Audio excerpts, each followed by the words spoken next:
Shalom, selamat pagi saudara-saudara semuanya. Tetap semangat di dalam kasih Kristus. Pada kesempatan pagi hari ini kita berjumpa kembali dalam acara Renungan Pagi Mana Surgawi. Puji nama Tuhan. Pada kesempatan pagi hari ini saya ingin menyampaikan sebuah renungan dengan judul Jangan Bebal. Apa saudara? Jangan bebal. Itu judul renungan kita pada pagi hari ini. Mari kita buka Alkitab kita dan kita baca bersama-sama yang terambil dalam Mazmur pasal 14.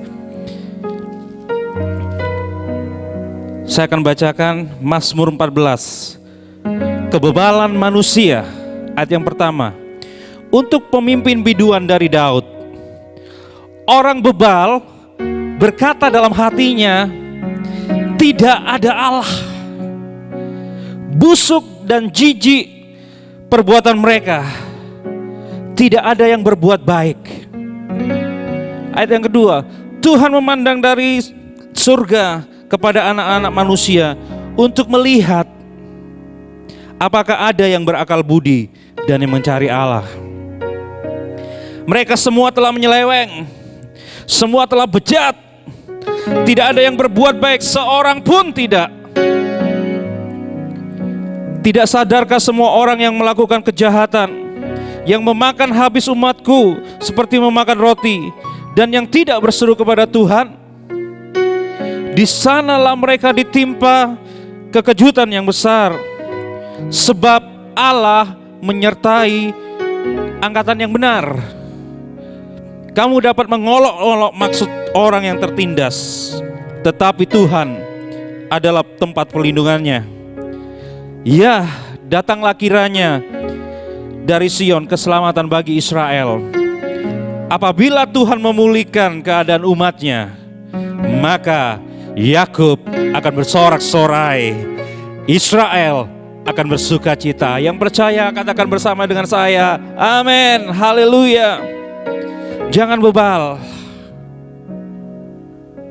Tentunya kita semua tidak ingin menjadi orang yang bebal.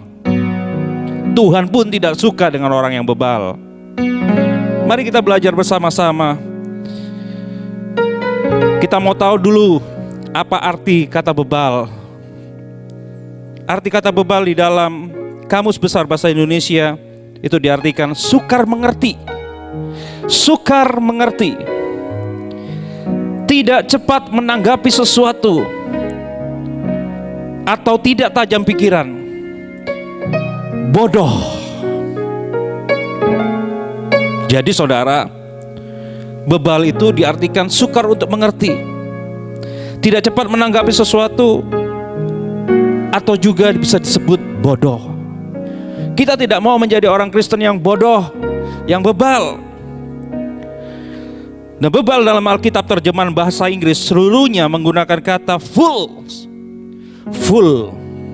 yang artinya juga bodoh. So, jangan menjadi umat Kristen yang bodoh. Mari kita menjadi umat Kristen yang cerdik, yang pandai, yang berhikmat dan berakal budi.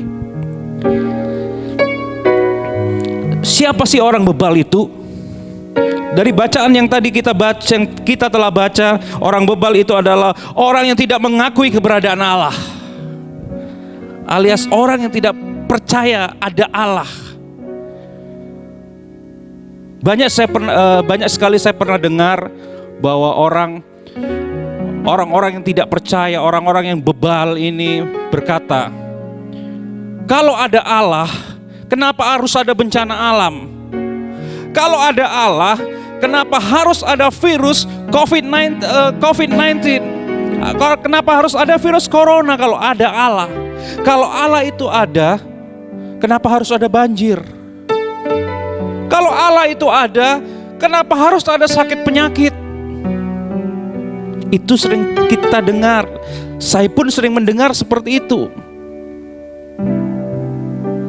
Tetapi itulah yang dinamakan orang bebal. Tidak mengakui keberadaan Allah. Di ayat yang pertama dikatakan orang bebal berkata dalam hatinya, tidak ada Allah. Jangan sampai kita semua tidak mengakui keberadaan Allah di tengah masa-masa pandemi ini. Justru kita harus mengakui kedaulatan Allah, bahwa Allah itu ada, Allah itu berdaulat atas hidup kita. Yang kedua, orang bebal itu adalah orang yang tidak mencari Allah. Dia tidak pernah mencari Allah. Hidupnya tidak melekat kepada Allah. Dia tidak memiliki hubungan sama sekali dengan Allah. Seperti dikatakan dalam ayat yang kedua, Tuhan memandang ke bawah dari surga kepada anak-anak manusia untuk melihat. Tuhan mencari, apakah ada anak-anak Allah yang mencari Allah? Bagaimana dengan kita akhir-akhir ini? Apakah kita tetap mencari Allah? Ketika semuanya sudah dilakukan di rumah saja, beribadah di rumah saja, sekolah di rumah saja, bekerja di rumah saja, apakah kita tetap mau memiliki kerinduan untuk mencari Allah? Seperti Allah rindu mencari kita di bumi ini. Apakah ada orang-orang yang mencari Allah?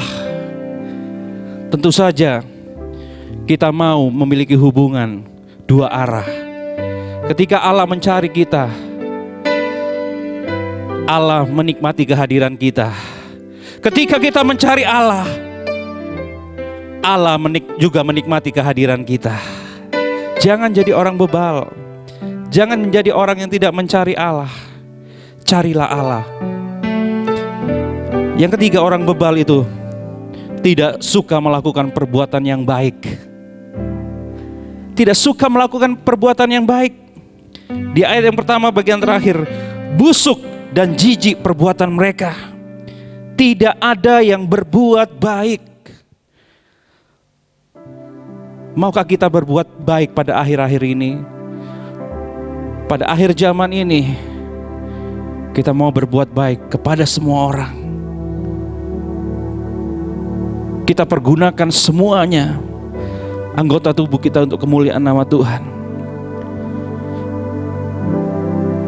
Kita mau berbuat baik. Kita tidak mau melakukan kecemaran. Kita tidak mau melakukan suatu kejijikan di mata Tuhan. Kita mau tetap berbuat baik. Selanjutnya, orang bebal itu tidak berakal budi. Di ayat yang kedua bagian terakhir, kepada anak-anak manusia untuk melihat apakah ada yang berakal budi. Tuhan mencari anak-anak Tuhan, umat Allah yang berakal budi.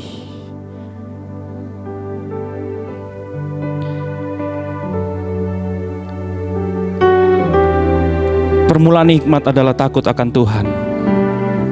Mari kita semua mau takut akan Tuhan. Takut akan Tuhan. Semakin takut akan Tuhan, semakin menghormati Tuhan, semakin taat kepada Tuhan. Itu yang Tuhan inginkan. Tuhan mau kita memiliki akal budi, berakal budi, menjadi orang yang bijak, menjadi orang yang tidak bodoh. Tuhan tidak suka dengan orang yang bebal. Sekali lagi, Tuhan tidak suka dengan orang yang bebal. Marilah kita semua umat Tuhan pada akhir zaman ini menjadi orang yang bijaksana, pandai dalam segala hal. Bukan menjadi orang yang gampang menyerah, tapi orang yang bijaksana, orang yang penuh semangat, yang pandai dalam segala hal. Yang kedua, marilah kita menjadi umat Tuhan yang benar, menjadi umat Tuhan yang benar. Seperti yang terdapat di ayat yang kelima. Di sanalah mereka ditimpa kekejutan yang besar, sebab Allah menyertai angkatan yang benar. Tuhan mau kita menjadi angkatan yang benar. Tuhan juga mau kita menjadi orang yang selalu mencari hadirat Tuhan, mencari Allah.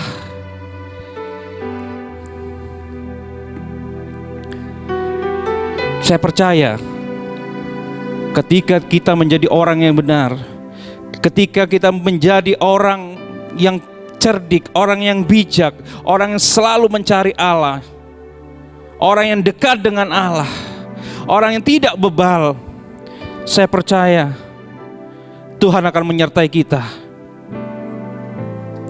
Tuhan akan menyertai kita seperti di dalam ayat yang kelima. Sebab Allah menyertai angkatan yang benar. Tuhan akan menjadi tempat perlindungan kita. Ketika kita menjadi orang yang tidak bebal, Tuhan akan menjadi tempat perlindungan kita. Di ayat yang ke-6, kamu dapat mengolok-olok maksud orang yang tertindas, tetapi Tuhan adalah tempat perlindungannya. Tuhan yang akan melindungi kita, saudara. Dan Tuhan juga yang akan memulihkan kita. Di ayat yang ke-7,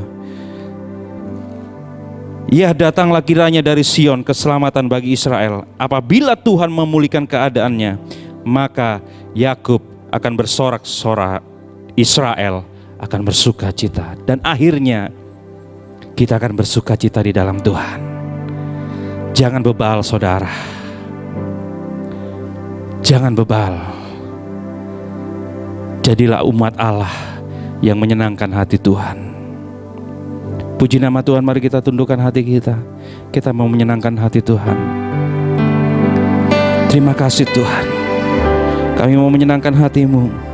Menyenangkanmu, senangkanmu, hanya itu kerinduanku. Menyenangkanmu, senangkanmu, hanya itu kerinduan. Mari semua umat Tuhan katakan menyenangkanmu Tuhan. Menyenangkanmu, senangkanmu, hanya itu kerinduanku. Menyenangkanmu, senangkanmu, hanya itu kerinduanku. Hanya itu kerinduanku. Hanya itu kerinduanku. Ini kerinduan kami Tuhan, di mana kami mau selalu menyenangkan hati-Mu melalui kehidupan kami. Kami tidak mau menjadi orang bebal, tetapi kami mau menjadi orang yang pandai di dalam Engkau Tuhan. Orang yang berakal budi, orang yang perbuatannya benar, orang yang selalu mencari Tuhan. Pagi hari ini Bapa, mampukan kami untuk menjadi orang benar, untuk menjadi orang-orang yang benar di hadapan-Mu Tuhan. Mampukan kami Roh Kudus. Terima kasih Bapa di surga. Hanya di dalam nama Tuhan Yesus Kristus kami mengucap syukur kepadamu. Haleluya. Amin.